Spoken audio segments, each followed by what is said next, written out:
vazhdimisht kemi qytetarë që ankohen edhe vinë me raste pa numërta të vonesave që i kam. E kemi pranuar një rast që për një çështje të marrëdhënies punës, domethënë nuk është trajtuar që 3 vite. 3 vite nuk ka marrë asnjë ftesë, asnjë shkresë pala. Domethënë 3 vite nga marrëdhënia punës, ku është logjika e kësaj.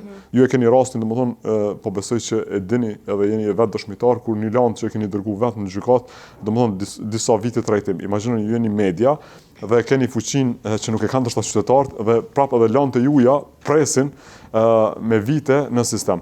Nuk do duhet të ishte që do të kishte dallim mes jush dhe qytetarit, po gjithsesi ndodh një dallim edhe brenda sistemit.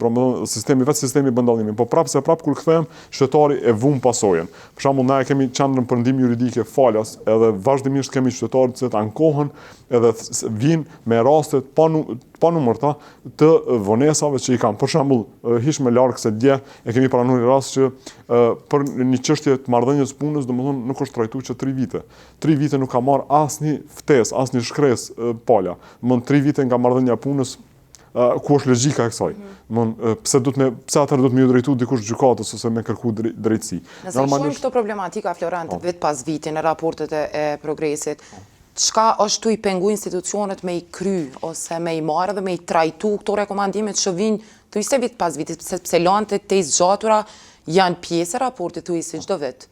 Për shembull, raporti tash e një lloj përparimi të KGK-ja që ka bërë për trajtimin e landeve dhe thotë që ka ndikuar në zvogëlimin e landeve.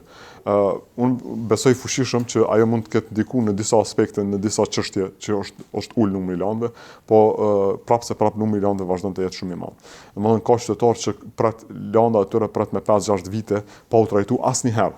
Domethënë pa u marr asnjëherë në dorë nga gjyqtari. Nëse një land është dorëzuar në 2019 dhe sot jemi në 2025, në përfundim të 2025-s, opton landa e hub kuptimin edhe drejtësia. Për këto, po mendoj këshilli gjyqësor besoj fuqishëm, po edhe gjyqtarët me një angazhim pak më të madh.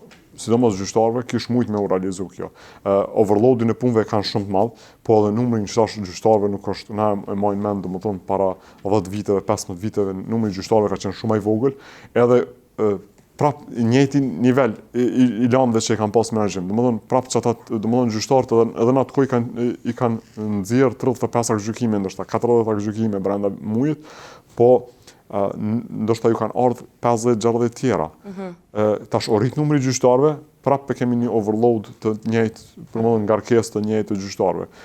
Njëjtë ankesa ka edhe pe prokurorëve. Domethënë prokurorët ankohen që nuk kemi numër të mjaftueshëm, po nëse i pyet për shembull këshillin, nëse e pyet, e keni bënë një analizë sa saktësisht ju duhen, sa prokurorë saktësisht ju duhen, për shembull, që për shembull sa prokurorë që ti zgjidhni gjitha landë, që mos të presin landë, atëherë domethënë fillojnë me dal për këtë që thonë nuk kanë realisht, ka raste që ndoshta edhe kanë bënë analiza, po ndoshta janë të brendshme dhe nuk i nxjerrin.